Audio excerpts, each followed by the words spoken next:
अध्याय 56। क्या मैं गलत दिशा में चल रहा हूँ?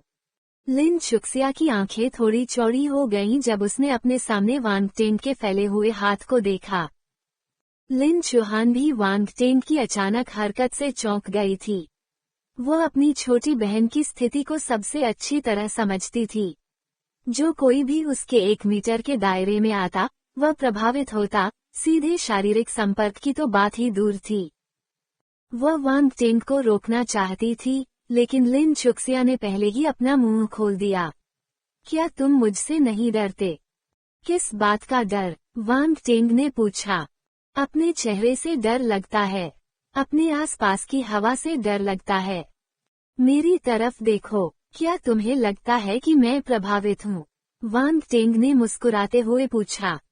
लिन चुहान, जो उनके बगल में खड़ी थी, आश्चर्यचकित थी। वह अविश्वास से वांगटेंग को देखती रही। वास्तव में, एक सामान्य व्यक्ति इतनी नजदीकी से पहले ही असहज महसूस कर रहा होगा। उसके चेहरे भी हरे होने लगेंगे। हालांकि, वांगटेंग अप्रभावित दिखे। वांगटेंग, आप। वांगटेंग ने पूरी गंभीरता से कहा, ऐसा शायद इसलिए है क्योंकि मैं हमेशा गोजी बेरी चाय पीता हूँ, इसलिए मेरी प्रतिरक्षा बेहतर है। लिन चुहान, आपका क्या मतलब है कि आपकी रोग प्रतिरोधक क्षमता इसलिए मजबूत है क्योंकि आप गोजी बेरी चाय पीते हैं? क्या आपको लगता है कि मैं बेवकूफ हूँ? आप ज्यादा गंभीर क्यों नहीं हो सकते? यह एक गंभीर मामला है। लिन चुक्सिया ने उसे बहुत देर तक देखा। आखिरकार, उसकी आंखें चमक उठीं और उसने कहा, तुम वाकई ठीक लग रहे हो टिल्डा।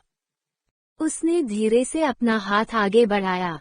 पहले तो वह थोड़ी झिझकी, लेकिन फिर भी उसने वांगटेंग की हथेली पकड़ रखी थी। अगले ही पल लिन चुक्सिया अचंभित रह गया। वह नहीं जानती थी कि इस एहसास को कैसे समझाए। ऐसा लग रहा था जैसे उसके शरीर में ठंडी हवा की धारा बह रही हो। यह उसके अंगों और हड्डियों के इर्द गिर्द बहने लगी और उसे फिर से तरोताजा कर रही थी। जैसे ही वह इसके बारे में पूछताछ करने वाली थी, उसने देखा कि वांगटेंग रहस्यमय तरीके से उसकी ओर आंख मार रहा था। उसके होठों के किनारे के शब्द वहीं रुक गए। वांगटेंग ने धीरे से मुस्कुराते हुए लिन चुक्सिया का हाथ छोड़ दिया। फिर वह खड़ा हो गया। साथ ही, वो उसके चारों ओर विशेषता बुलबुले इकट्ठा करना नहीं भूला। दानव कमल विष शरीर 7। जहर बल तारांकन 15। निस्संदेह उसके शरीर के चारों ओर विशेषता बुलबुले की संख्या सबसे अधिक थी। सब कुछ उठाने के बाद, वांगटेंग को लगा कि उसके अंदर का दानव कमल विष शरीर और भी अधिक पूर्ण होता जा रहा है। उसके शरीर में विष शक्ति भी बढ़ गई थी। दूसरी ओर, लिन चुक्सिया ने अपने चारों ओर हवा में दबाव और चिपचिपाहट महसूस की, जिससे उसे ऐसा महसूस हुआ जैसे तरल की एक परत उसे ढक रही थी, जो अचानक गायब हो गई। लेकिन, उसने आगे कोई जांच नहीं की। वो बस उत्सुकता से वांगटेंग को आंकती रही। उसके दिल में उम्मीद की एक कली खिल गई थी। NOWELLBEIN.com। लिन चुहान शुरू से ही वांगटेंग पर नजर रख रही थी। उसने गौर से देखा कि शारीरिक संपर्क के बाद भी उस पर कोई असर नहीं हुआ। हालांकि उसने राहत की सांस ली, लेकिन वो और भी हैरान हो गई। वांगटेंग, आखिर क्या हो रहा है? मेरी बहन की अजीब बीमारी से तुम क्यों प्रभावित नहीं हो रहे? मुझे भी नहीं पता। शायद ये वास्तव में इसलिए है क्योंकि मेरी प्रतिरक्षा शक्ति मजबूत है। वांगटेंग ने लिन चुहान को सच नहीं बताया। अभी, उसे नहीं पता था कि लिन चुक्सिया की बीमारी का समाधान कैसे किया जाए। अगर वो कुछ भी कहता, तो लिन चुहान को बिना किसी कारण के ही खुशी मिलती। जब उसे कोई दिशा मिल जाएगी तो वह उसे बता देगा। तब तक बहुत देर नहीं हो जाएगी। जहां तक लिन चुक्सिया की बात है, उसने उसे इस बारे में इसलिए बताया क्योंकि वह चाहता था कि उसे कुछ उम्मीद मिले। अगर उसके जैसी युवा महिला हर दिन अपनी जिंदगी निराशा के साथ जीती है, तो जल्द या बाद में समस्याएं आएंगी। लिन चुहान ने उत्सुकता से वांगटेंग को देखा। अगर आप वाकई कुछ जानते हैं, तो मुझे उम्मीद है कि आप मुझे बता सकते हैं। यह मेरे परिवार के लिए बेहद महत्वपूर्ण है, उसने अंत में गंभीरता से कहा। बहन, जीजाजी के लिए चीजें मुश्किल मत बनाओ, लिन चुक्सिया ने कहा। मैं पहले ही कह चुका हूँ कि वो तुम्हारा साला नहीं है। लिन चौहान अवाक रह गया। चिंता मत करो, अगर मेरे पास सचमुच कोई समाधान है तो मैं तुम्हें तुरंत बता दूंगा, वांग टेंग ने वादा किया। लिन चौहान ने सिर हिलाया। वह थोड़ी निराश लग रही थी जब उसने देखा कि वांग टेंग के पास कोई समाधान नहीं था। कुछ देर बाद उसने अपना हौसला बढ़ाया और नीचे बैठ गई। फिर उसने लिन चुक्सिया से गंभीर स्वर में कहा, चुक्सिया, चिंता मत करो। मैंने पहले ही मार्शल आर्ट की परीक्षा के लिए आवेदन कर दिया है। मैं भविष्य में निश्चित रूप से एक मार्शल योद्धा बनूंगी और आपकी अजीब बीमारी का इलाज खोजने में आपकी मदद करूंगी। बहन, मैंने सोचा था कि माँ आपको मार्शल आर्ट का अभ्यास करने की अनुमति नहीं देती हैं। लिन चुक्सिया ने आश्चर्य से कहा। लिन चौहान ने जल्दी से अपनी तर्जनी उठाए और उसे अपने होठों के पास रख दिया। शश, धीरे बोलो, तुम माँ को इस मामले के बारे में नहीं बता सकती। वांग टेंग अवाक रह गया। तुम अपनी छोटी बहन से धीरे बोलने को क्यों कह रहे हो? अभी इतनी ऊंची आवाज में बोलने वाला कौन था? हालांकि अंततः उसे समझ में आ गया कि लिन चौहान ने अपनी मां को मार्शल आर्ट परीक्षा के लिए अपने आवेदन के बारे में क्यों नहीं बताया। लिन चौहान के पिता के साथ जो हुआ, उससे मां लिन बहुत उत्तेजित हुई होंगी।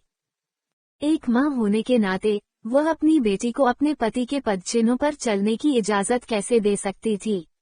अगर थोड़ी सी भी संभावना होती तो वह समस्या को पालने में ही खत्म कर देती। रात का खाना तैयार नहीं था, इसलिए वांग टेंग और लिन चौहान कमरे में रुके और उसके साथ बातचीत की। लिन चौहान खुश थी कि लिन चुक्सिया के साथ कोई और व्यक्ति घूम रहा था। आमतौर पर केवल मां लिन और वही लिन चुक्सिया के साथ जा पाती थीं। ये युवती बहुत अकेली थी। वांग टेंग ने चैट के बीच में खाली समय का उपयोग कमरे में मौजूद सभी विशेषता बुलबुले उठाने के लिए किया। दानव कमल विष शरीर 5, जहर बल तारांकन 1-2। उन्होंने देखने के लिए अपना गुण पैनल निकाला। आत्मज्ञान 90, आत्मा 26, प्रतिभा शुरुआती चरण अग्नि प्रतिभा 11/300, शुरुआती चरण बर्फ प्रतिभा 13/300, शुरुआती चरण पृथ्वी प्रतिभा 12/300, आध्यात्मिक दृष्टि शुरुआती चरण 1.110, दानव कमल विष शरीर 15/10,000, बल 64100, अग्नि 1 सितारा सैनिक स्तर मार्शल योद्धा, 100 बर्फ 1 सितारा सैनिक स्तर मार्शल योद्धा, 100 पृथ्वी 1 सितारा सैनिक स्तर मार्शल योद्धा, 0/100 जहर 1 सितारा सैनिक स्तर मार्शल योद्धा। शास्त्र लाल ज्वाला शास्त्र आधार 20/100, गहरा बर्फ शास्त्र आधार 12/100, पृथ्वी लोइस कौशल पृथ्वी तत्व शील्ड आधार 15/100। युद्ध तकनीक बुनियादी युद्ध तकनीक मुट्ठी, तलवार, ब्लेड, फुटवर्क के लिए निपुणता, बुनियादी छड़ी कौशल आधार, बंदूक कौशल छोटी उपलब्धि, फायर किरण तलवार कौशल आधार 43/100, फैंटम आइस मुट्ठी आधार 13/100। ज्ञान मूल विषय पूर्ण अंक 5 वर्ष की मार्शल आर्ट परीक्षा 3 वर्ष के मॉक पेपर 80 अंक। कुल युद्ध शक्ति 218। रिक्त विशेषता 0। वह अपनी प्रतिभा स्तंभ में अतिरिक्त दानव कमल विष शरीर देख सकता था। वांग टेंग को लगा कि यह शरीर शक्तिशाली है। उसने इसकी ऊपरी सीमा देखी 10,000। उसे यह विशेषता कब तक एकत्रित करनी थी? लेकिन इससे ये भी पता चलता है कि यह राक्षस कमल विष शरीर कितना असाधारण और अद्भुत था। फिर उसने जहर बल को देखा। ये पहले से ही 30 अंक तक पहुंच चुका था, जो बर्फ बल और पृथ्वी बल से अधिक था। इस विष शिशु लिन चुक्सिया के पास बहुत सारा जहर भंडार था। वांग टेंग खुद को आश्चर्यचकित हुए बिना नहीं रह सका। इस समय उसके पास पहले से ही एक सामान्य योजना थी कि जहर बल का उपयोग कैसे किया जाए। भविष्य में अपने विरोधियों से लड़ते समय वह चुपके से अपने दूसरे विरोधियों में जहरीली शक्ति मिला देगा। इससे पहले कि वे समझ पाएं कि क्या हुआ, वह अपने विरोधियों को जहर दे देगा। यह एकदम सही है। ऐसा लग रहा था कि वह एक दुष्ट व्यक्ति बनने के मार्ग पर और आगे बढ़ रहा था। क्या मैं गलत दिशा में चल रहा हूँ? प्रश्नवाचक चिन्ह। वांग टेंग ने अपनी अंतरात्मा की जांच की और खुद से पूछा। कुछ समय बाद मदर लिन ने रात का खाना पकाना समाप्त कर दिया और उन्हें खाने के लिए बुलाया। जब उसने वांग टेंग और लिन चुक्सिया को सौहार्दपूर्ण ढंग से बातचीत करते देखा तो वह बहुत खुश हुई। उसने वांग टेंग से भविष्य में और अधिक बार उनके घर आने के लिए कहा। खाने की मेज पर सिर्फ मदर लिन, लिन चौहान और वांग टेंग ही मौजूद थे। पिता लिन नशे में धुत थे। अब वे बेहोश थे। लिन चुक्सिया उनके साथ नहीं आ पाई। माँ लिन ने उसके लिए बर्तन कमरे में ले जाकर रख दिए थे। खाने की मेज पर मदर लिन के उत्साह के कारण वांग टेंग को वास्तव में असहज महसूस हुआ। उसके सामने चावल का कटोरा चावल से भरा हुआ था, जो एक छोटी पहाड़ी की तरह दिख रहा था। वांग टेंग अवाक रह गया। लिन चौहान ने जब वांग टेंग के अजीब भाव को देखा तो वह चुपके से हंस पड़ी। रात्रि भोजन के बाद वांग टेंग लगभग हड़बड़ाहट में भाग गया। खेलने के लिए अक्सर आना याद रखना, मदर लिन ने उसे याद दिलाते हुए दरवाजे पर भेजा। लिन चौहान और वांग टेंग एक साथ मुख्य सड़क की ओर चले। वांग टेंग की स्पोर्ट्स कार सड़क के किनारे खड़ी थी। उसने चलना बंद किया और कार का दरवाजा खोला। जल्दी करो और घर जाओ। लिन चौहान ने सिर हिलाया। उसने कहा, आज की हर चीज के लिए शुक्रिया। वांग टेंग ने हाथ हिलाया और अपनी कार में बैठकर चला गया। लिन चौहान अपनी जगह पर जड़वत खड़ी रही। कोई नहीं जानता था कि वह क्या सोच रही थी। वह बस बहुत देर तक खाली जगह को देखती रही। लिन चौहान के घर से निकलने के बाद वांग टेंग ने अपनी कार जिक्सन मार्शल हाउस की ओर चलाई। इससे पहले उसने अपने परिवार को फोन किया था। उसने उन्हें भगाने का एक और बहाना ढूंढ लिया। वो अपने माता पिता को ये बताने की हिम्मत नहीं जुटा पाया कि उसने लिन चौहान के घर खाना खाया था। यदि ऐसा नहीं होता तो उसके माता पिता कितने गपशप करते थे, इस आधार पर वह ईमानदारी से नहीं जानता था कि वे क्या करेंगे। उसने तो इसके बारे में सोचने की भी हिम्मत नहीं की। कुछ ही समय बाद वह जिक्सन मार्शल हाउस पहुंच गया। वांग टेंग सीधे प्रशिक्षण भवन की तीसरी मंजिल पर गया और विशेषता बुलबुलें इकट्ठा करना शुरू कर दिया।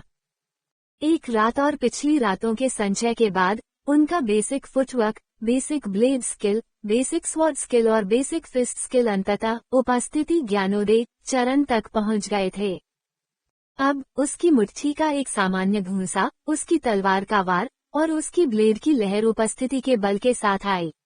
एक लड़ाई में वह पहले अपनी उपस्थिति से अपने प्रतिद्वंद्वी को डराने में सक्षम था।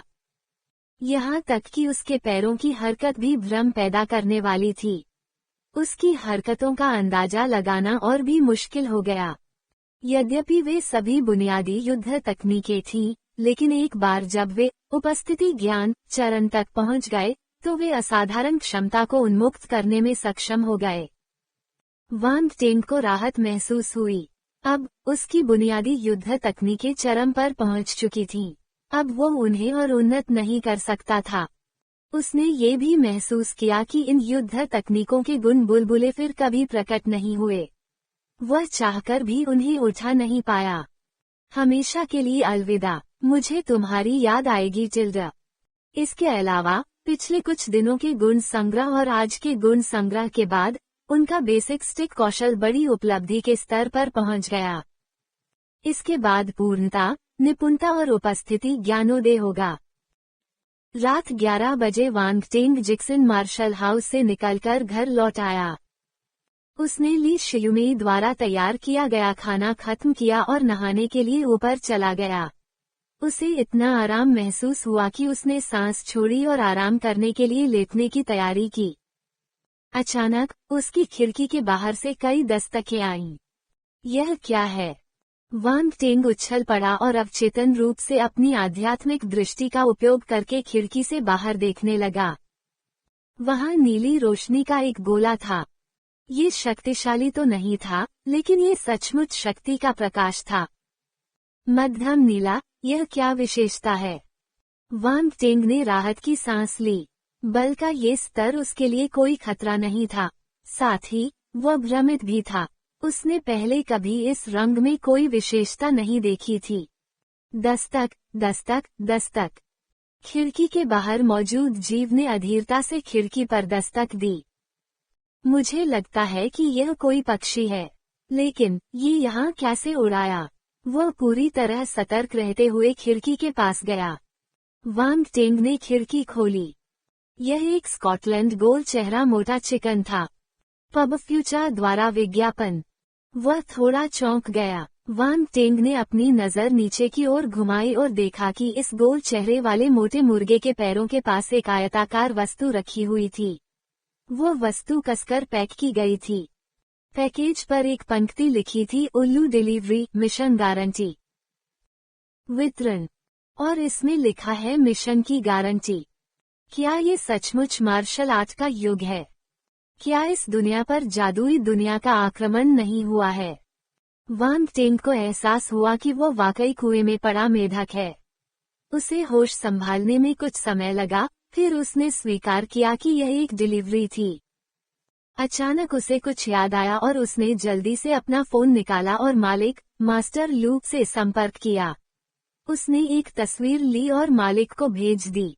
वांग टेंग, क्या यह आपकी डिलीवरी है? मास्टर लू, हाँ प्रिया। क्या तुम हैरान हो? क्या तुम चकित हो? क्या तुम खुश हो टिल्डा? दूसरे पक्ष ने एक सेकंड के भीतर ही जवाब दिया। यद्यपि लगभग आधी रात हो चुकी थी, फिर भी उन्होंने तुरंत उत्तर दिया। क्या ये दुकान मालिक 24 घंटे अपने कंप्यूटर के सामने रहता है? और हाँ, हैरान, चकित और खुश से उसका क्या मतलब था? क्या वह मेरे साथ इतनी शरारती हरकतें नहीं कर सकता? अभी उसे आखिरकार समझ में आया कि मास्टर लू इतना गुप्त क्यों था। किसने सोचा था कि डिलीवरी एक उल्लू द्वारा की जाएगी? क्या मार्शल योद्धाओं की दुनिया इतनी जादुई थी? इसके अलावा मालिक, मास्टर लू ने झूठ नहीं बोला। ये डिलीवरी वाकई बहुत तेज थी। यह एक अंतर प्रांतीय डिलीवरी थी। इसे दोपहर में भेजा गया था और वास्तव में रात को पहुंचा।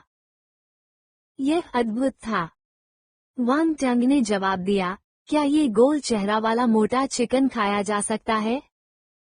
मुझे अचानक बारबेक्यू खाने का मन कर रहा है। मास्टर लू, गोल चेहरे वाला मोटा मुर्गा? मास्टर लू, बारबेक्यू? दूसरा पक्ष पूरी तरह से स्तब्ध था। ऐसे क्षण में क्या उसे आश्चर्य और प्रसन्नता महसूस नहीं होनी चाहिए? वो गोल चेहरे वाला मोटा चिकन क्यों खाना चाहता था? ये किस तरह की मानसिकता थी? उफ, गोल चेहरे वाला मोटा मुर्गा? ये तो उल्लू था। मास्टर लू, क्यों न मैं कुछ खाना ऑर्डर करने में आपकी मदद करूं? ओमेगा इक्वल्स वांग टेंग। दूसरी पार्टी ने वास्तव में मुझ पर विश्वास किया। इस समय गोल चेहरे वाला मोटा मुर्गा और भी अधीर हो गया। उसने कई बार बांग देना शुरू कर दिया। वो कभी यह अनुमान नहीं लगा पाता कि सामने वाले व्यक्ति के मन में किस प्रकार के बुरे विचार हैं। मुझे खेद है। प्रतीक्षा करने के लिए धन्यवाद। अपनी बात खत्म करने के बाद उसे याद आया कि यह कोई डिलीवरी मैन नहीं था। ये तो एक उल्लू था। हालांकि उल्लू के चेहरे पर तिरस्कार का भाव था। तिरस्कार भरी नजर। Ads by PubFuture. भाई, कौन सोच सकता है कि एक उल्लू तिरस्कार भरी नजर से देखेगा? वांग टेंग ने गहरी सांस ली और दुनिया के बारे में अपनी टूटी हुई दृष्टि को समेटने की पूरी कोशिश की। फिर उसने उल्लू के पैरों पर बंधे पैकेट को खोला। कू टिल्डा। उल्लू के शरीर के चारों ओर एक छोटा सा थैला लटका हुआ था। इस समय उल्लू ने अपने पंजों का इस्तेमाल करके थैले से एक रसीद और एक पेन निकाला और उन्हें वांग टेंग के सामने रख दिया। ये गोल चेहरे वाला मोटा मुर्गा इतना चतुर था कि उसने वांग टेंग को अचंभित कर दिया। उसने रसीद पर हस्ताक्षर करने से पहले उसे ध्यान से पढ़ा। उल्लू ने रसीद और पेन को बैग में वापस रख दिया और कूकने लगा। फिर वो उड़ गया। यह इतना तेज था कि पलक झपकते ही रात के आकाश में गायब हो गया। वांग टैंग ने गोल चेहरे वाले मोटे मुर्गे की पीठ को देखा। उसका दिमाग उल्लू डिलीवरी मिशन गारंटी से भर गया। ये पंक्ति उसके दिमाग में बार बार कौंध रही थी। उसने तुरंत अपना सिर हिलाया। NOVEL-BE-IN.C ओम। वांग टैंग ने खिड़की बंद की और अपने बिस्तर पर वापस चला गया। फिर उसने उत्साह से पैकेज खोला। एक काले रंग का लकड़ी का बक्सा निकला। हथियार वाहक ताबूत। वांग टैंग ने हथियार वाहक ताबूत पर चांदी के रून को सहलाया। जितना अधिक वो उसे देखता, उतना ही उसे वह पसंद आता। मालिक बहुत विचारशील था और उसने उसे उपहार के रूप में एक काला हैंडबैग भी दिया। वो इसे अपने हाथ में या अपनी पीठ पर एक बैग की तरह ले जाने में सक्षम था। यदि वो हथियार वाहक ताबूत को बैग में रखकर उसे जिप कर देता तो अन्य लोग यह नहीं बता पाते कि अंदर क्या है। उत्तम। अगले दिन शनिवार था। वांग टैंग ने जिग्सन मार्शल हाउस का दौरा जारी रखा। रास्ते में उन्होंने उन छात्रों का अभिवादन किया जिनसे वे परिचित थे। भाई पेंग, तुम वाकई बहुत जल्दी आ गए। कितने मेहनती हो। अरे नौजवान, व्यायाम ही जवानी है। जल्दी करो और अभ्यास शुरू करो। पेंग हाई के चेहरे पर पसीना था। उसने अपनी कांस्य त्वचा दिखाई और अपना अंगूठा ऊपर उठाकर वांग टैंग को एक बड़ी मुस्कान दी। वो वही वरिष्ठ भाई थे जिन्होंने वांग टैंग को रेडियो अभ्यास का 9वां सेट सिखाया था। जब वांग टैंग पहली बार 3वीं मंजिल पर गया, तो कुछ ही समय बाद उसकी मुलाकात पेंग हाई से हुई थी। वांग टैंग को देखकर वो व्यक्ति बेहद हैरान रह गया। आखिरकार, जब उन्होंने पहली बार वांग टैंग को देखा, तो वांग टैंग अभी भी एक नौसिखिया था जो रेडियो अभ्यास के 9वें सेट को ठीक से करना नहीं जानता था। खैर, उसे अभी भी नहीं पता था कि यह कैसे करना है। लेकिन यह मुख्य बात नहीं थी। सबसे महत्वपूर्ण बात ये थी कि वांग टैंग एक उन्नत चरण मार्शल शिष्य बन गया। इस सवाल का सामना करने पर वांग टैंग ने फिर से वही बहाना बनाया। उसने अपने सीनियर को बताया कि उसने पहले भी मार्शल आर्ट का अभ्यास किया है। जहां तक रेडियो अभ्यास के 9वें सेट का सवाल है, वह सब इतिहास बन चुका है। अमीर परिवारों के कई बच्चे इस व्यायाम को करना पसंद नहीं करते थे। आखिरकार, ये बहुत शर्मनाक था। उनके पास अपने शरीर को प्रशिक्षित करने के बेहतर तरीके थे। इसलिए पेंग हाई ने इस पर ज्यादा ध्यान नहीं दिया। तुम आज देर से आए हो। जल्दी करो और मेरे साथ द्वंद्व युद्ध करो। जब झांग शाओयांग ने वांग टैंग को देखा, तो उसकी आंखें चमक उठीं। उसने वांग टैंग को खींचा और उसके साथ अपनी मुट्ठी का अभ्यास करना चाहा। क्या तुम भूल गए हो कि पिछली बार तुम कितनी बुरी तरह हार गए थे? तुम मुझसे लड़ने की हिम्मत कैसे जुटा पाए? वांग टैंग ने उसे चिढ़ाते हुए कहा। जब से वांग टैंग की बेसिक फिस्ट स्किल ने महारत के क्षेत्र में प्रवेश किया, झांग शाओयांग ने उसे कभी नहीं हराया। अब उसका बेसिक फिस्ट स्किल उपस्थिति ज्ञानोदय चरण तक पहुंच गया था। अगर उनका फिर से द्वंद्व होता तो हे तुम्हारे साथ मुकाबले के बाद मेरी मुट्ठी का कौशल काफी बेहतर हो गया है। अब ये लगभग महारत के चरण पर है। इस बार मैं तुमसे फिर नहीं हारूंगा, झांग शाओयांग ने उपहास करते हुए गर्व भरे लहजे में कहा। चूंकि तुम पूरी शिद्दत से पिटाई की तलाश में हो, इसलिए मैं तुम्हें संतुष्ट कर दूंगा। वांग टैंग ने और कुछ नहीं कहा। उसने अपना सिर हिलाया और उसे चिंता भरी नजर से देखा, जैसे कि वो किसी बेवकूफ को देख रहा हो। ये कहना मुश्किल है कि कौन हारेगा। झांग शाओयांग गुस्से में था। उसने अपनी मुट्ठी भींची और वांग टैंग पर हमला कर दिया। कुछ मिनट बाद झांग शाओयांग ने अपनी आंखें ढक लीं। अरे, क्या तुम्हें नहीं पता कि तुम्हें किसी के चेहरे पर नहीं मारना चाहिए? तुम इतने क्रूर क्यों हो? तुम्हें खुद को खुशकिस्मत समझना चाहिए कि मैंने सिर्फ तुम्हारे चेहरे पर वार किया। तुमने अभी अभी मेरे शरीर के निचले हिस्से पर हमला किया है। अगर यह कोई ऐसा व्यक्ति होता जिसे मैं नहीं जानता, तो मैं उसे तब तक पीटता जब तक कि वो अपनी जान पर खेल न जाए। वांग टांग ने व्यंग्य किया। Ads by PubFuture. झांग शाओयांग अजीब तरह से हंसा। तुम्हें इतना विकृत होने के लिए किसने कहा? तुम वास्तव में उपस्थिति ज्ञानोदय चरण तक पहुंच चुके हो। मेरे पास कोई रास्ता नहीं है जिससे मैं बदला ले सकूं। इसीलिए मैंने यह विश्वासघाती तरीका अपनाया। यह एकमात्र ऐसी चीज है जिसका मैं उपयोग कर सकता था। आस्क, तो यह मेरी गलती है? अभी गाली देने के लिए कहने वाला कौन था? वांग टांग ने उसे तिरस्कार से देखा। फक। झांग शाओयांग अवाक रह गया। ऐसा लग रहा था कि वो कुछ मिनट पहले ही यही मांग रहा था। वो अब वांग टांग से द्वंद्वयुद्ध के लिए पूछने की हिम्मत नहीं कर पाया। उसने खुद से कहा और एक तरफ चला गया और अपने आप ही अपनी मुट्ठी कौशल का अभ्यास करना शुरू कर दिया। वांग टांग ने अपना सिर हिलाया। उन दोनों के बीच की खाई बढ़ती जा रही थी। उसके साथ बहस करने का कोई मतलब नहीं था। उसने पलटकर देखा तो एक विशेषता वाला बुलबुला गायब हो गया था। एक पल के लिए उसका दिल दुखा, फिर उसने तुरंत बाकी सभी बुलबुले इकट्ठा करना शुरू कर दिया। मैं, वांग टांग, कभी भी मजबूत बनने की चाहत से पीछे नहीं हटा। शक्ति तारांकन 2, गति तारांकन 1, स्पिरिट 0.3, बेसिक स्टिक स्किल 3, रिक्त विशेषता तारांकन 3, स्पिरिट 0.5। वांग टांग चौंक गया। ये दिखाई दिया। रिक्त विशेषता फिर से दिखाई दी। रिक्त विशेषता 3।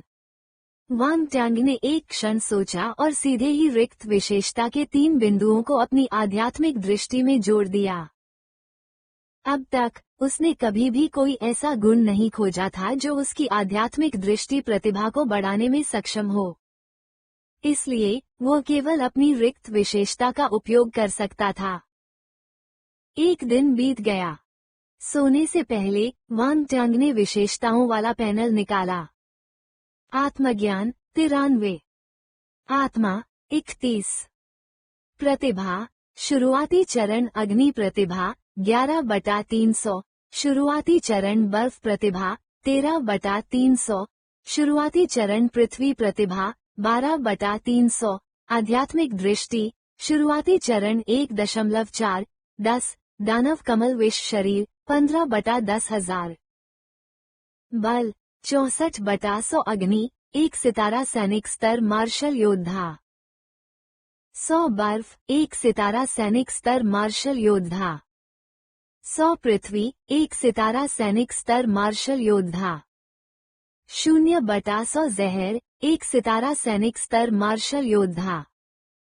शास्त्र, लाल ज्वाला शास्त्र, आधार 20/100, गहरा बर्फ शास्त्र, आधार 12/100, पृथ्वी लोएस कौशल, पृथ्वी तत्व शील्ड, आधार 15/100। युद्ध तकनीक, बुनियादी युद्ध तकनीक, मुट्ठी, तलवार, ब्लेड, फुटवर्क के लिए उपस्थिति ज्ञान, बुनियादी छड़ी कौशल, पूर्ण, बंदूक कौशल, छोटी उपलब्धि, फायर किरण तलवार कौशल, आधार 43/100, प्रेत बर्फ मुट्ठी, आधार 13/100। ज्ञान, मूल विषय, पूर्ण अंक, 5 वर्ष की मार्शल आर्ट परीक्षा, 3 वर्ष के मॉक पेपर, 80 अंक। कुल युद्ध शक्ति 221। रिक्त विशेषता 0। वांग टांग शीर्ष पर हुए परिवर्तनों को देखकर संतुष्ट थे। हाल ही में उसकी आत्मज्ञान और आत्मा दोनों में वृद्धि हुई थी और इसका उस पर सीधा प्रभाव पड़ा। उसका दिमाग साफ और तेज महसूस करता था और ऐसा लगता था कि उसकी सोच में तेजी आ गई है। आध्यात्मिक दृष्टि प्रतिभा में 3 रिक्त विशेषताएं जोड़ने के बाद यह अब 1.4 अंक पर था। ये संख्या थोड़ी दुखद लग रही थी, लेकिन कम से कम ये बढ़ गई थी। इसके अलावा, क्योंकि वांग टैंग ने आज सिर्फ अपने बेसिक स्टिक स्किल पर ध्यान केंद्रित किया, इसलिए ये तकनीक बहुत तेजी से आगे बढ़ी। एक दिन के संचय के बाद यह एक और स्तर पर पहुंच गई और पूर्ण अवस्था में पहुंच गई। दूसरी ओर, उसकी बंदूक चलाने की कला वैसी ही रही। बैंक लुटेरों को मारने के बाद से उसने कभी कोई और बंदूक चलाने की कला नहीं देखी थी। रून बंदूकें लोकप्रिय हथियार थे। कई मार्शल योद्धा बंदूक कौशल का अभ्यास करते थे और उनके कौशल तकनीकी दक्षता के उच्च स्तर तक पहुंच गए थे। इसकी शक्ति आश्चर्यजनक थी। वांग टैंग ने बंदूक कौशल के उपयोग को कम नहीं आंका। इस कौशल ने अतीत में एक मार्शल योद्धा को मारने में उसकी मदद की थी। इस प्रकार, यदि उसे मौका मिलता, तो वह अपनी गन स्किल विशेषता को भी बढ़ा लेता। शार्प शूटर होना एक अच्छा व्यक्तित्व था टिल्डा। प्यू प्यू प्यू टिल्डा। अगर वो किसी समस्या को एक शॉट से हल नहीं कर पाता था, तो वो 2 शॉट इस्तेमाल करता था। अधमरा होना बहुत थका देने वाला था। रविवार, उल्लू निशानेबाजी क्लब।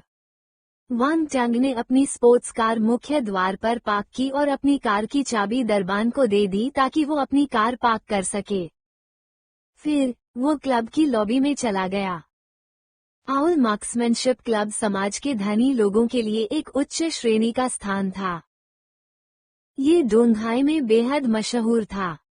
ये कई अमीर युवा मालिकों और अमीर युवतियों की पहली पसंद थी, जिन्हें बंदूकों से खेलना पसंद था। चूंकि क्लब में बंदूक के शौकीनों की भीड़ थी, इसलिए कई विशेषताएं ऐसी थीं जो गिर गईं।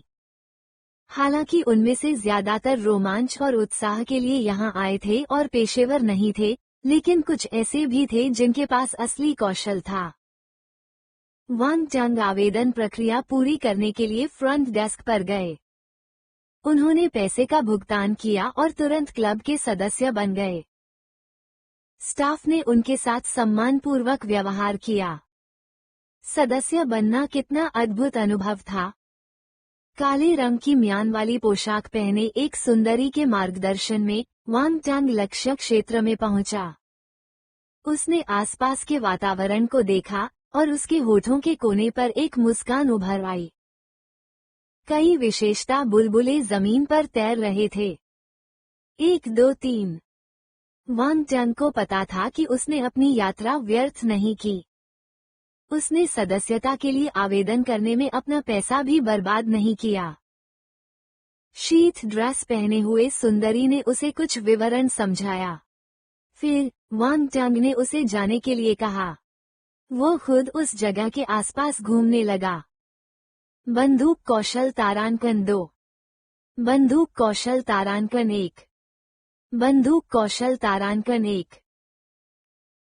वांग टैंग को जब यह महसूस हुआ कि उसकी बंदूक कौशल क्षमता लगातार बढ़ रही है तो वह जोर से हंसने को मजबूर हो गया। उसके दिमाग में निशानेबाजी की तमाम तकनीकें उभरने लगीं। साथ ही बंदूकों के साथ उसका शरीर और भी मजबूत होता गया। उसकी आंखें तेज होती गईं और उसकी सटीकता में भी बहुत इजाफा हुआ। उसे लगा कि जब तक उसके हाथ में बंदूक है, वो आसानी से कुछ मुश्किल चालें चल सकता है। वो बिना पसीना बहाए 100 मीटर दूर से भी किसी चीज पर गोली चला सकता है। Ads by PubFuture. यह अनुभूति उत्साहवर्धक थी। जैसे जैसे उसकी गन स्किल विशेषता बिना रुके बढ़ती गई, वांग टैंग के हाथ में अचानक खुजली होने लगी जब उसने देखा कि अन्य लोग मजे कर रहे हैं। इस तरह वह भागकर स्टाफ के पास गया और एक बंदूक ले आया। उसने एक खाली जगह ढूंढी और अपनी लत पूरी करने लगा। वांग टैंग ने सबसे पहले अपने हाथ में बंदूक लेकर खुद को परिचित किया। ये उल्लू श्रृंखला से एक रून बंदूक थी। इसका डिजाइन मजबूत और सुंदर था, जिसमें एक जंगली किस्म की सुंदरता थी। हालांकि केवल वे लोग ही इसकी सराहना कर पाएंगे जिन्हें बंदूकों से प्यार है। उसने अपनी बंदूक उठाई और लक्ष्य पर निशाना साधा। उसकी हरकतें सहज थीं। उसने शुरू से लेकर आखिर तक सब कुछ एक ही चाल में सही किया। ऐसा लग रहा था जैसे वो कोई पेशेवर हो जिसने कई सालों तक बंदूकों के साथ खेला हो। टकराना। उसने ट्रिगर खींच दिया। बंदूक का शरीर हिल गया। एक सामान्य व्यक्ति झटके के बल का सामना नहीं कर सकता, लेकिन वांग टान का हाथ बेहद स्थिर था। ये बिल्कुल भी नहीं हिला। Bang bang bang. वो यहीं नहीं रुका। वांग टांग ने कुछ और गोलियां चलाईं, और इस दौरान उसका रुख नहीं बदला। हालांकि तेज नजर वाला कोई व्यक्ति ये देख सकता था कि हर बार गोली चलाते समय वह अपनी कलाई और कोहनी को थोड़ा सा एडजस्ट कर लेता था। वो पूरी अवधि के दौरान एक ही स्थिति में नहीं रहता था। 10 संकेत। वांग टांग ने थोड़ा असंतुष्ट महसूस करते हुए अपनी बंदूक नीचे रख दी। कठिनाई बहुत कम थी। वो पूरी तरह से आनंद नहीं ले सका। वो गुण चुनना जारी रखता था। कभी कभी वो अपनी हरकतों को छिपाने के लिए कुछ गोलियां चलाता था। अगर नहीं, तो वो बहुत ज्यादा ध्यान आकर्षित करता था, जिससे दूसरे लोगों का ध्यान उसकी ओर आकर्षित होता था। अच्छा बंदूक कौशल। अचानक एक चीख सुनाई दी। वांग टांग ने वहां जाकर देखा कि वहां बहुत सारे लोग इकट्ठे हुए हैं। वे एक अधेड़ उम्र के आदमी को बंदूक चलाते हुए देख रहे थे। उस आदमी के बाल दूसरे नंबर के कटवाए हुए थे। उसका चेहरा दृढ़ और सख्त था, जिससे एक सैनिक की आभा झलक रही थी। इस समय वह चलते हुए लक्ष्यों पर निशाना साध रहा था। वो कभी कभी गोली चलाता और हर बार निशाना निशाने पर लगता। टीम में मौजूद अन्य गैर पेशेवर खिलाड़ी उनका उत्साहवर्धन करने से खुद को रोक नहीं पाए। अंततः कोई ऐसा व्यक्ति जिसके पास अच्छे कौशल हैं। Ads by PubFuture. वांग टांग की आंखें चमक उठीं। वो भीड़ को चीरता हुआ उस आदमी के करीब पहुंचा। फिर उसने जमीन पर पड़ी हुई विशेषताएं उठा लीं। बंदूक कौशल तारांकन 1-0। बंदूक कौशल तारांकन 7। बंदूक कौशल तारांकन 1-3। प्रभावशाली। इस व्यक्ति द्वारा छोड़े गए गुण वांग टांग द्वारा 10 से अधिक गैर पेशेवरों से प्राप्त संयुक्त गुणों के बराबर थे। मालिक। यह अवश्य ही कोई मास्टर होगा। एक मास्टर और एक शौकिया के बीच यही अंतर था। वांग टांग ने अपने गुण पैनल पर नजर डाली। उसकी बंदूक की कुशलता अंततः छोटी उपलब्धि से बड़ी उपलब्धि के चरण में पहुंच गई थी। इसकी ताकत बहुत बढ़ गई थी। भाई, आपकी बंदूक चलाने की कला तो भगवान जैसी है। जब उस व्यक्ति ने गोली चलानी समाप्त कर ली, तो तुरंत ही कोई आगे आया और उससे बातचीत करने लगा। आप मेरे बारे में बहुत ज्यादा बोल रहे हैं। मेरी शूटिंग बस थोड़ी ज्यादा सटीक है। मैं ऐसी तारीफों का हकदार नहीं हूँ। मैं भगवान जैसा नहीं हूँ, उस आदमी ने विनम्रता से जवाब दिया। यदि आप ईश्वर जैसे नहीं हैं, तो कौन है? बगल में बैठे एक व्यक्ति ने उसकी बात पर विश्वास नहीं किया। आपको शायद यकीन न हो, लेकिन मैंने पहले भी किसी को भगवान जैसी बंदूक चलाने की कला में माहिर देखा है। वो व्यक्ति वास्तव में भगवान है। वो व्यक्ति कुछ पुरानी घटनाओं को याद करते हुए विस्मय से भर गया। ये कितना प्रभावशाली है? किसी ने उत्सुकता से पूछा। NOWELL-BJN.C ओम। क्या आपने ऐसी गोलियां देखी हैं जो हवा में दिशा बदल सकती हैं? छोटे बाल वाले आदमी ने रहस्यमय ढंग से पूछा। वांग टांग उनकी बातचीत से आकर्षित हुआ। पहले तो वो सिर्फ गुण जानना चाहता था, लेकिन अब वो खुद को उनकी बातचीत सुनने से नहीं रोक पाया। गोलियां जो दिशा बदल सकती हैं? इतना अविश्वसनीय? क्या आपको लगता है कि आप एक काल्पनिक फिल्म का फिल्मांकन कर रहे हैं? रुकिए, यह कोई काल्पनिक फिल्म नहीं बल्कि एक मार्शल आर्ट ड्रामा है। Ads by PubFuture. Martial art के युग में कुछ भी संभव है। उस आदमी के सवाल ने सभी को एक दूसरे की तरफ देखने पर मजबूर कर दिया। शौकिया लोगों के इस समूह ने बहुत शक्तिशाली बंदूकधारी खिलाड़ियों को भी नहीं देखा था, भगवान जैसे खिलाड़ी को तो दूर की बात थी। छोटे बालों वाला आदमी अपनी यादों में डूबा हुआ था। फिर उसने आह भरी और कहा, मैंने एक ऐसे व्यक्ति को देखा है जो ऐसा कर सकता है। वो व्यक्ति बंदूकों का असली देवता है। उसकी शूटिंग कौशल भगवान की तरह है, लेकिन दुर्भाग्य से वो बहुत घमंडी है। वो दूसरों के जाल में फंस गया और जिस कौशल पर उसे सबसे ज्यादा गर्व था, उसका इस्तेमाल उसने उस महिला को मारने के लिए किया जिसे वो बहुत प्यार करता था। उसके शब्दों ने सभी को अचंभित कर दिया। उन्होंने उस आदमी के चेहरे पर दया के भाव देखे। हालांकि उन्होंने व्यक्तिगत रूप से ये दृश्य नहीं देखा था, लेकिन उन्हें भी दुख हुआ। आस्क। वांग टैंग ने अपनी जीभ चटकाई। उसे समझ नहीं आ रहा था कि किस तरह का भाव व्यक्त करे। उसके बाद क्या हुआ? कोई पूछे बिना नहीं रह सका। बाकी लोग उत्सुकता से उस आदमी की ओर देख रहे थे। वे सब उत्सुकता से जल रहे थे, इस कहानी का विकास जानना चाहते थे। आखिरकार वो उत्तेजना को सहन नहीं कर सका और पागल हो गया। वो पश्चिमी उपनगर के मानसिक अस्पताल में है, छोटे बालों वाले व्यक्ति ने दुख के साथ कहा। किसी को भी इस अंत की उम्मीद नहीं थी। बेचैनी भरी आहों का सिलसिला शुरू हो गया। पश्चिमी उपनगर मानसिक अस्पताल। वांग टैंग ने मन ही मन उस नाम को बुदबुदाया। उसकी आंखों में चमक थी।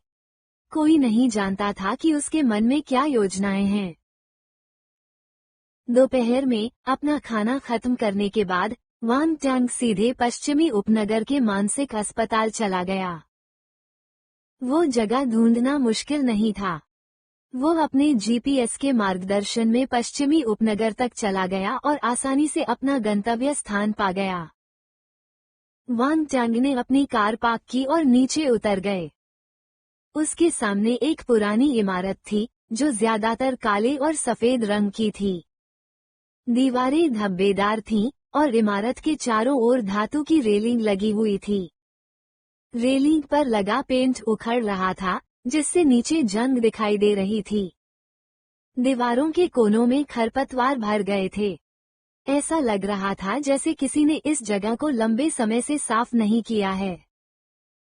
वांग टैंग को ये देखकर थोड़ा आश्चर्य हुआ कि यह मानसिक अस्पताल कितना जर्जर था। ये लगभग सुनसान था। वर्तमान समाज में क्या एक मानसिक अस्पताल को अपने पर्यावरण पर अधिक जोर नहीं देना चाहिए? ये जगह किसी फिल्म के भूतहा घर जैसी क्यों थी?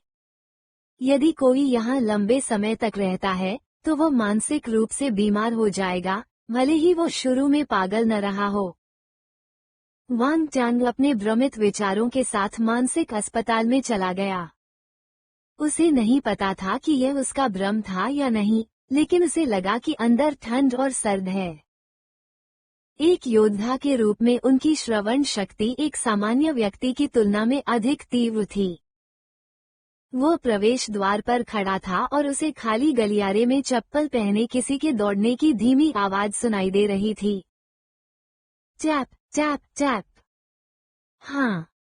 वांग टैंग कांपने से खुद को नहीं रोक सका। हे भगवान! वो सोच रहा था कि क्या उसने इस मानसिक अस्पताल में आने का सही निर्णय लिया था। नमस्ते, मैं बंदूकों के देवता के दर्शन करना चाहता हूँ। पश्चिमी उपनगरीय मानसिक अस्पताल की पहली मंजिल पर स्थित लॉबी में वांग टैंग ने फ्रंट डेस्क पर बैठी नर्स को अपने आने का उद्देश्य बताया। नर्स ने कोई जवाब नहीं दिया। वो नीचे देख रही थी और अपने फोन से खेल रही थी। हेलो, वांग टैंग ने धैर्य बनाए रखा और अपना मुंह फिर से खोला। हेलो आपके सर।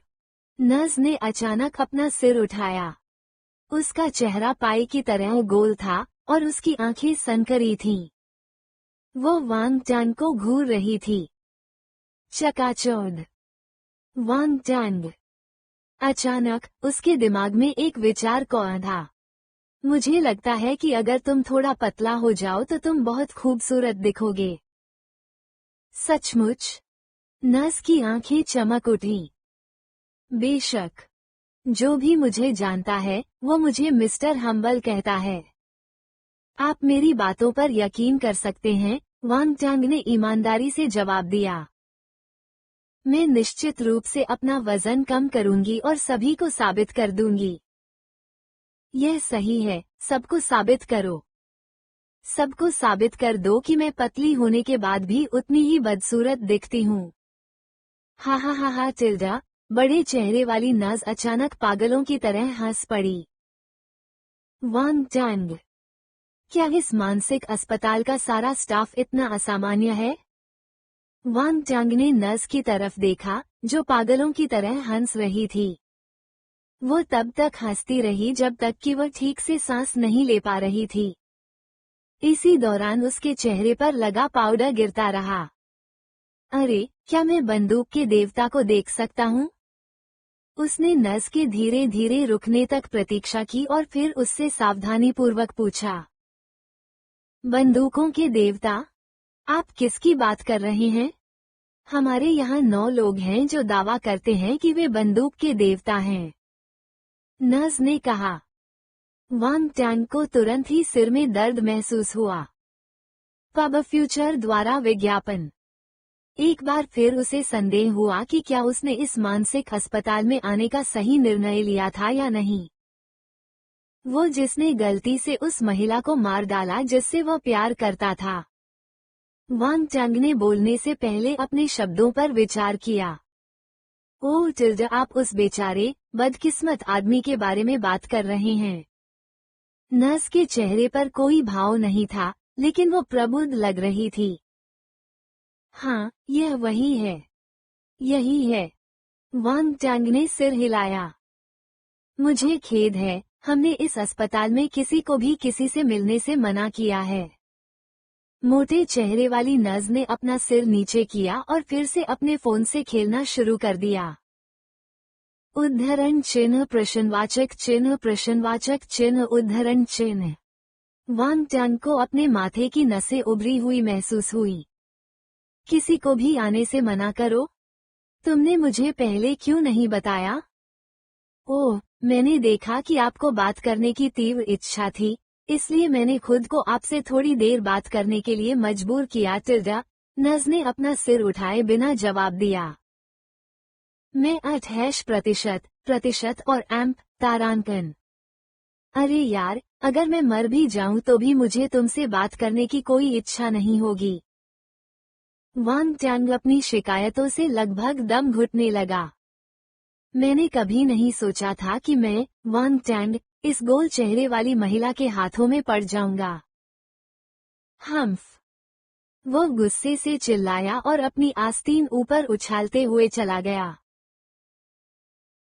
वांग टैंग निशानेबाजी क्लब में वापस गया और अपने अवर्णनीय दुख और आक्रोश को प्रेरणा में बदल दिया। उसने गुण सीखे। बंदूक कौशल तारांकन 1, बंदूक कौशल तारांकन 2, बंदूक कौशल तारांकन 5। उनकी बंदूक चलाने की कुशलता, जो बड़ी उपलब्धि के स्तर पर थी, अब पूर्णता की ओर बढ़ रही थी। जब आप व्यस्त थे तो समय उड़ गया। रात को वांग टैंग खाना खाने के लिए घर गया। फिर वो अपने छोटे से अंडे से मिलने के लिए यूनिवर्सिटी टाउन में किराए के घर चला गया। खैर टिल्डा, यह अभी तक नहीं निकला था। पब फ्यूचर द्वारा विज्ञापन।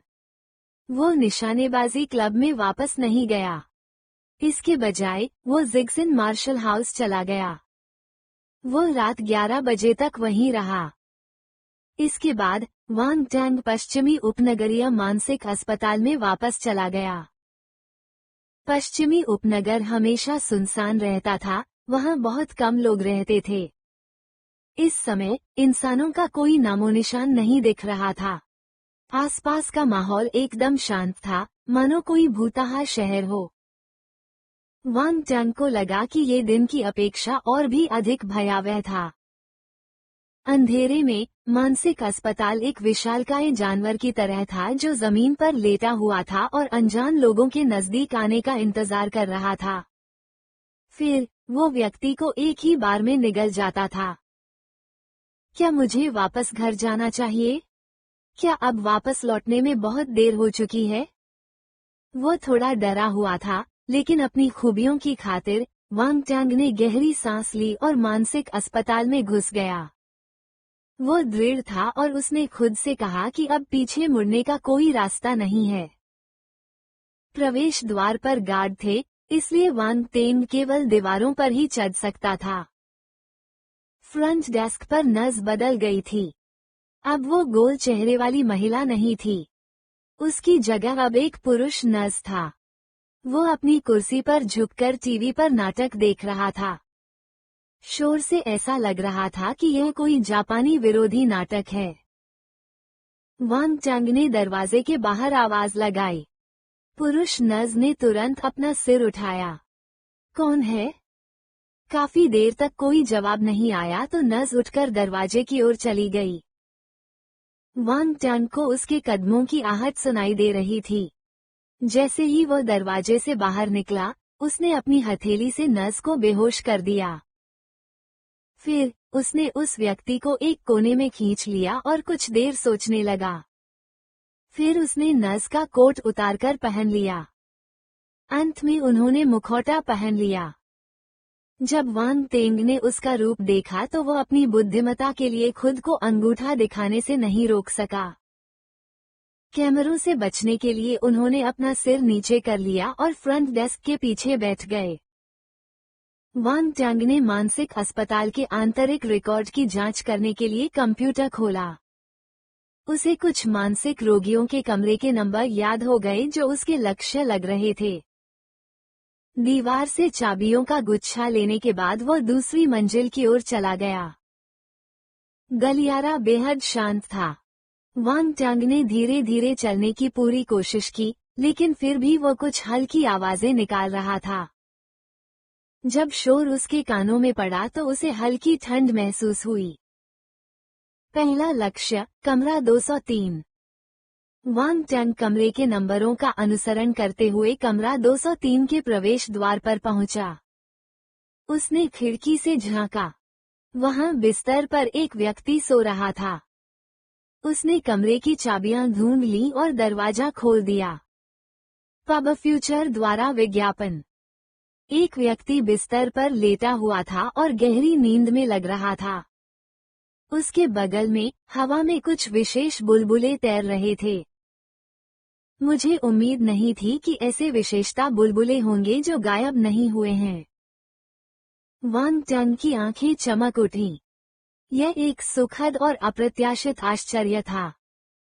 ये विशेषता बुलबुले शायद हाल ही में गिराए गए थे, इसलिए वे अभी तक गायब नहीं हुए थे। वो ठीक समय पर आया। उसने उन्हें उठा लिया। आत्मा तारांकन 1। स्पिरिट 0.5। उसने पाया कि वे आत्मा के बुलबुले थे और उनके बिंदु काफी ऊंचे थे। वांग टंग बहुत खुश हुआ। ये सभी आत्मा के गुण हैं?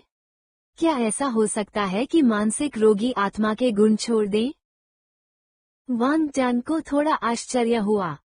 अगर उसका अनुमान सही था, तो ये कैसी अजीब सेटिंग थी? उसने अपना सिर हिलाया और बिस्तर पर पड़े व्यक्ति को हिलाते हुए उसके पास चला गया। अरे, उठो। दवा का समय हो गया है। वो व्यक्ति हैरानी से बुदबुदाया, मैंने तो पहले ही खा लिया है। मैं फिर से क्यों खा रहा हूँ? ओह, अभी अभी तुमने एक दवा कम खा ली। जब मुझे अपनी गलती का एहसास हुआ, तो मैं जल्दी से तुम्हें दवा देने आया। वांग टंग ने बकवास की। उस व्यक्ति ने वांग टंग से 6 फ्लेवर वाली दिहुआन गोलियां ली और उन्हें अपने मुंह में डाल लिया। उसने उन्हें एक ही घूंट में निगल लिया। वांग टैंग ने विशेष रूप से इन गरीब मानसिक रोगियों के लिए उनके गुर्दों को पोषण देने हेतु ये 6 स्वाद वाली दिहुआन गोलियां खरीदी थीं। वांग टैंग ने उसे गोलियां निगलते हुए देखा। फिर उसने सहजता से पूछा, मैंने सुना है कि तुम्हारा निशाना बहुत सटीक है। ये सुनते ही दूसरा पक्ष उत्साहित हो गया। आप वास्तव में मेरी क्षमता के बारे में जानते हैं।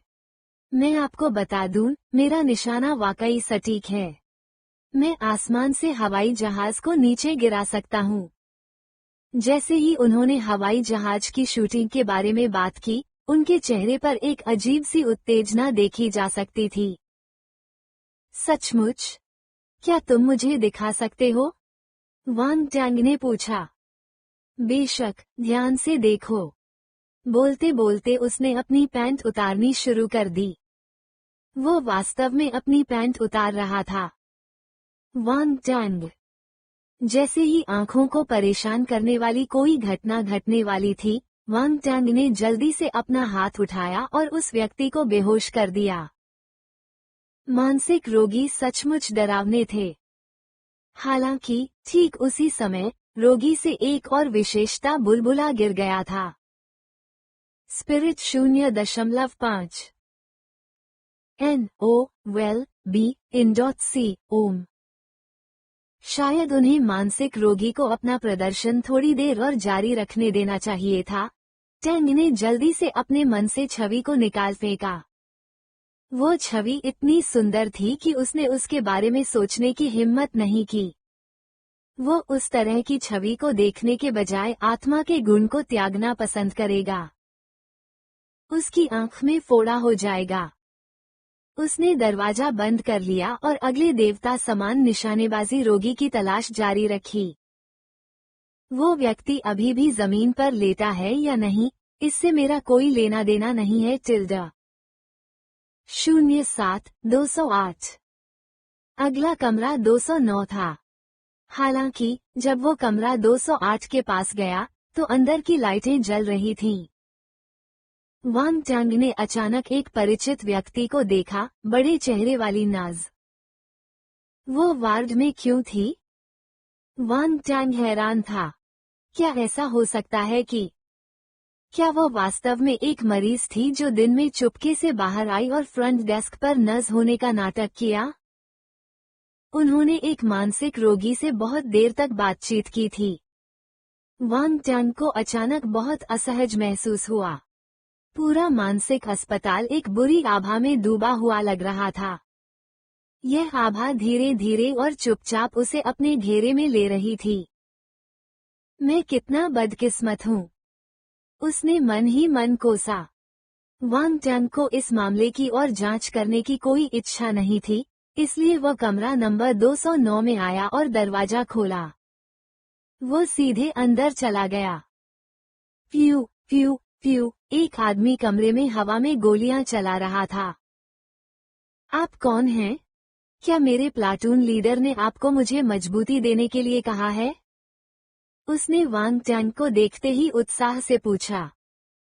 वांग टैंग ने विशेषता बुलबुले से भरी जमीन को देखा और उन्हें चुपचाप उठा लिया। आत्मा तारांकन 1। स्पिरिट 0.8। स्पिरिट 1.5। वे सभी आत्मा के गुण थे, बिना किसी भी बंदूक कौशल विशेषता के कहीं भी नजर नहीं आ रहे थे। ऐसा लग रहा था कि यह बंदूकों का नकली देवता था। हालांकि उनका अनुमान सही साबित हुआ। मानसिक रोगियों ने वास्तव में आत्मा के गुणों को त्याग दिया। जिस व्यक्ति ने इस सेटिंग के बारे में सोचा वह निश्चित रूप से एक प्रतिभाशाली व्यक्ति होगा। वांग टैंग ने छत की ओर देखा। वह अवाक रह गया। पब फ्यूचर द्वारा विज्ञापन। अरे, तुम मुझे जवाब क्यों नहीं दे रहे हो? क्या ऐसा हो सकता है कि तुम जासूस हो? जब उस आदमी ने वांग टैंग की खामोशी देखी तो उसका चेहरा संदेह से भर गया। उसने बंदूक उठाने का नाटक किया और वांग टैंग पर निशाना साधा। ऐसा लग रहा था कि अगर उसने गलत जवाब दिया तो वो गोली चला देगा और वांग टैंग को मार देगा। ये सही था, उसे मार डालो। ये नाटक राजा। उस आदमी के हाव भाव और उसके द्वारा गिराए गए आत्मा गुण वाले बुलबुलों की संख्या को देखते हुए ऐसा प्रतीत होता है कि यह व्यक्ति लाइलाज बीमारी से ग्रस्त है। पहले से ही निराश मरीज को जवाब देने के लिए कुछ नहीं था। वांग टेंग ने कराटे चॉप के साथ बातचीत समाप्त की। किसी व्यक्ति को ढूंढना इतना कठिन क्यों है? वांग टेंग ने दरवाजा बंद किया और आह भरी। आगे है। वो अगली मंजिल पर तीसरी मंजिल पर चला गया। पहली से तीसरी मंजिल तक सभी तरह के अजीबोगरीब मरीजों से भरे हुए थे। उनमें से कई सोए हुए नहीं थे। कमरों की ज्यादातर लाइटें जल रही थीं। हर कमरे में अलग अलग नाटक चल रहे थे। वांग टेंग हंसी और आंसू के बीच फंसा हुआ था, लेकिन उसके दिल की गहराइयों में ठंडक भी महसूस हो रही थी। इतने सारे विशेषता बुलबुले। वांग टेंग को समझ नहीं आया कि इतने सारे विशेषता बुलबुले देखकर क्या करे। एक बार फिर उसने लापरवाही से एक दरवाजा खोला। उसने देखा कि एक मरीज जमीन पर बैठा हुआ है। उसके चारों ओर बहुत सारे गुण बुलबुले बिखरे हुए थे। दवा खाने का समय हो गया है। दवा खाने का समय हो गया है। वांग टेंग चिल्लाया। मुझे परेशान मत करो। कमरे में एक धीमी सी आवाज गूंजी। वो व्यक्ति बिना हिले डुले कोने में बैठा रहा। वांग टेंग वहां चले आए। उसने गुण उठा लिए। स्पिरिट 0.5, आत्मा तारांकन 1, आत्मा 1.2। तुम यहाँ क्यों बैठे हो? वांग टेंग को बहुत उत्सुकता हुई। वो उस आदमी से पूछे बिना नहीं रह सका। क्योंकि मैं गोबर का ढेर हूँ। धीमी आवाज फिर सुनाई दी। ओ तुम गाय के गोबर का ढेर क्यों हो? तुम सुअर या भेड़ का गोबर क्यों नहीं हो सकते? वांग टेंग ने आगे कहा। क्योंकि ताजे फूल केवल गोबर के ढेर पर ही टिकते हैं। एक कहावत जिसका अर्थ है एक सुंदर महिला एक कुरूप पति से शादी करती है। ये समझ आता है। वांग टेंग ने गुण उठाए और जाने के लिए मुड़ गया। गाय के गोबर के इस ढेर के साथ उसका कोई सामान्य विषय नहीं था। अलविदा, मुझे आशा है कि मैं तुम्हें फिर कभी नहीं देखूंगा। फिर वो एक एक करके कमरों को देखता रहा। अंततः उसे समझ में आया कि जब लोग कहते थे कि मानसिक रोगी हर प्रकार के होते हैं तो उनका क्या मतलब होता था। उसके सामने खड़ा आदमी ऐसा ही एक उदाहरण था। क्या आप जानते हैं मैं कौन हूँ? आप कौन हैं? मैं दुनिया का निर्माता हूँ। भगवान कहते हैं कि प्रकाश होना चाहिए, इसलिए दुनिया में प्रकाश है। भगवान कहते हैं कि पानी में हवा होनी चाहिए। क्या भगवान ने तुमसे कहा है कि तुम्हें अपनी दवा खानी चाहिए? यह एक ऐसा व्यक्ति था जो ऑनलाइन उपन्यास लिखने में असफल रहा। वह भगवान बनना चाहता था। अपने पाठकों के पढ़ने के अनुभव को बेहतर बनाने के लिए उसने किताब लिखने की भूमिका में खुद को डुबोने का फैसला किया। यह एक बुरा कदम था। फिर उसके बाद कोई कहानी नहीं हुई।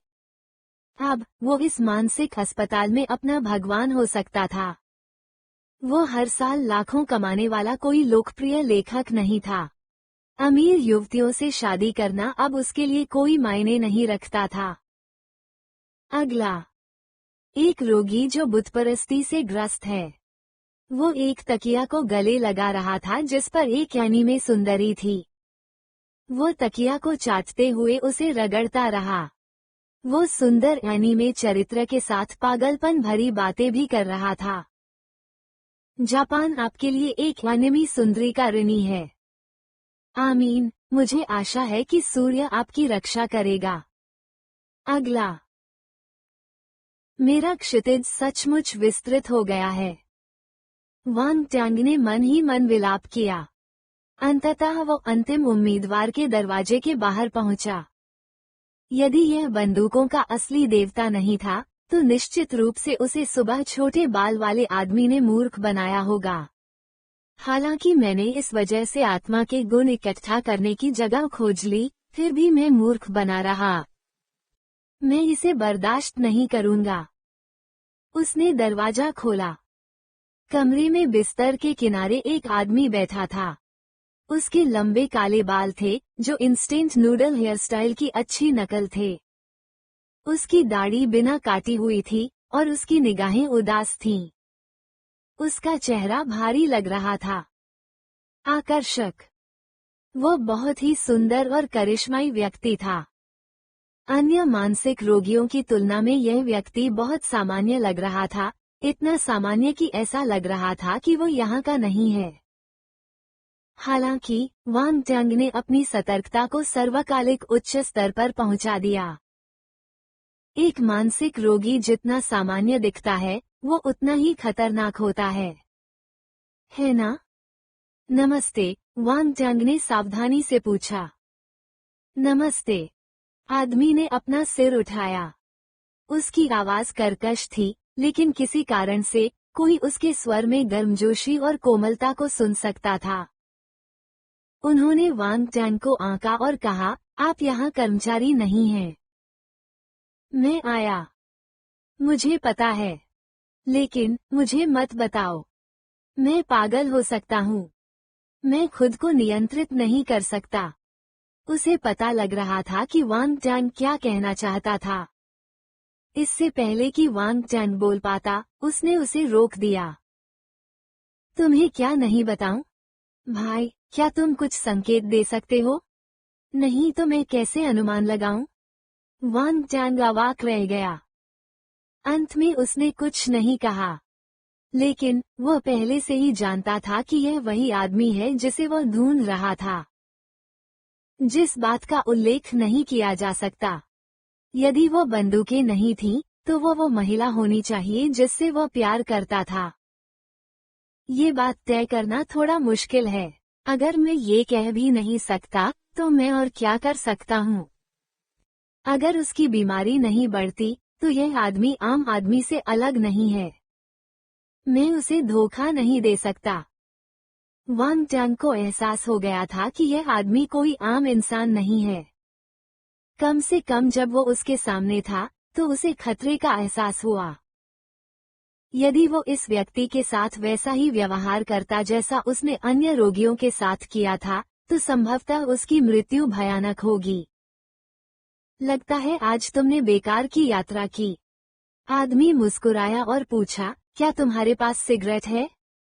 वांग टंग थोड़ा स्तब्ध रह गया। विषय परिवर्तन इतना अचानक हुआ कि उनकी पीठ में लगभग मोच आ गई। उसने सिगरेट का पैकेट निकाला और उसे दूसरे व्यक्ति की ओर बढ़ा दिया। फिर उसने एक लंबी सांस छोड़ी। ये थोड़ी निराशाजनक यात्रा रही, लेकिन व्यर्थ नहीं।